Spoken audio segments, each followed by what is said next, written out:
अलाउद्दीन खिलजी हिंदू बादशाह को शिकस्त देकर 1200 मन सोना चांदी लूटने से अंधेरी सुरंग के राज तक। दिल्ली के सुल्तान अलाउद्दीन खिलजी ने अपने दौरे हुकूमत में महाराष्ट्र पर हमला किया, देवागिरी और इसके अतराफ को फतह किया। कहा जाता है कि देवागिरी को फतह करने के बाद सुल्तान अलाउद्दीन खिलजी ने सोने, हीरे, मोतियों समेत बहुत सी चीज़ें लूट ली थी। तारीख में अलाउद्दीन खिलजी की बहुत सी कहानियाँ और दास्तानें मौजूद है, लेकिन इनसे जुड़ा एक सवाल ये भी है, क्या खिलजी की देवागिरी में इतनी लूट मार की कहानी सच है या अफसाना? एक मारूफ किला जिसने करोड़ों वस्ता से महाराष्ट्र के बदलते हुए चेहरे को देखा है, वो देवागिरी या दौलताबाद का किला है। इस किले पर कई खानदानों ने हुकूमत की और मोहम्मद बिन तुगलक ने देवागिरी को अपना दारुल हुकूमत तक बनाया। इस किले पर यादव, खिलजी, तुगलक, निजाम शाही, मुगल, मराठा और आसफ हाजी जैसी सल्तनतों के झंडे मुख्तलिफ औकात में लहराए। अलाउद्दीन खिलजी का देवागिरी पर हमला और लूटमार। मौर्रख मोहम्मद कासिम की किताब तारीख फरिश्ता अलाउद्दीन खिलजी और रामचंद्र राय के दरमियान जंग और इसके बाद देवागिरी की लूटमार की तफसीलात बयान करती है। यादव खानदान के बादशाह रामचंद्र राय सन 1270 में तख्त पर बैठे थे।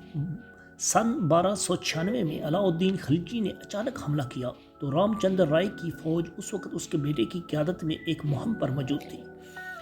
रामचंद्र राय ने देवागिरी के बज़ाहिर नाकाबिले तस्खीर किले में पना ली, लेकिन अचानक हमले के बायस अंदर खुराक और सामान की मकदार ज़ख़ीरा नहीं की जा सकती थी। इस ज़माने में किले के गिर्द वो खंदकें मौजूद नहीं थी जो अब दिखाई देती हैं। उधर खिलजी खानदान ने यह अफवाह फैला दी थी कि 20,000 मज़ीद फौजी शुमाल से आ रहे हैं। रामचंद्र राय के पास अब कोई चारा नहीं था, चुनांचे इसने खिलजी से अमन मुआहिदा किया और 6 मन सोना, 7 मन मोती, हीरे, याकूत, ज़मर्द और कीमती पत्थर, 1000 मन चांदी और 4000 मन रेशम का कपड़ा खराज के तौर पर दे दिया। इस साजो सामान का तसव्वुर तो किया जा सकता है, लेकिन क्या आप जानते हैं कि यह सारी तफसील सिर्फ फरिश्ता की किताब में मौजूद है?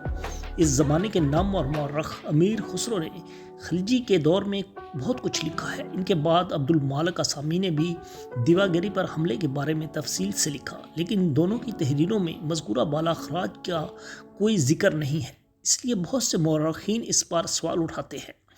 तारीख़ फरिश्ता में बयान करदा तफसीलात तो 17वीं सदी में लिखी गई थी, लिहाजा 13वीं सदी के वाक़यात के बारे में इसका कितना हिस्सा तारीख़ी है और कितना अफसाना, ये अहम सवाल है।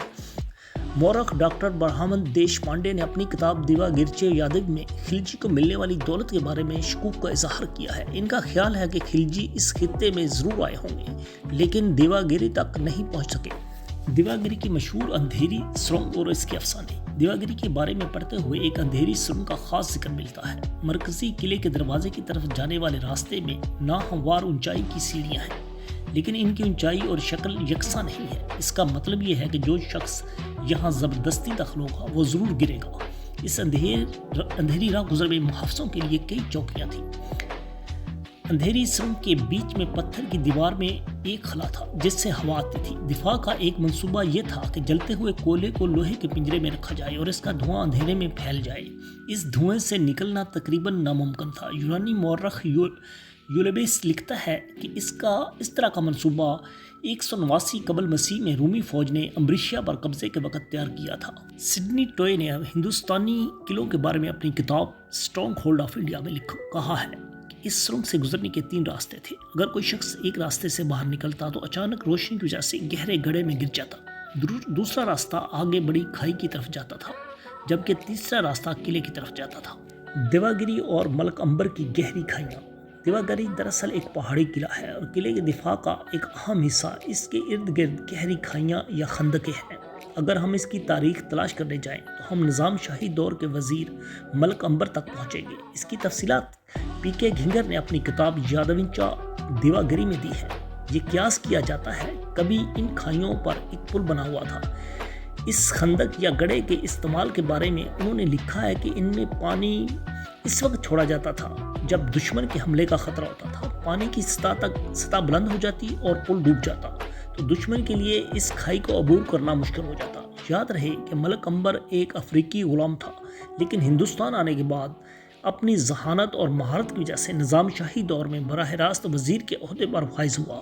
نظام شاہی کے بانی ملک احمد نے 1490 کے آس پاس دیواگری پر قبضہ کر لیا۔ 1636 میں اورنگزیب نے نظام شاہی کو شکست دی اور دکن میں مغلیہ سلطنت کو مضبوط جب دیواگری دلی سلطنت کا دارالحکومت بنا۔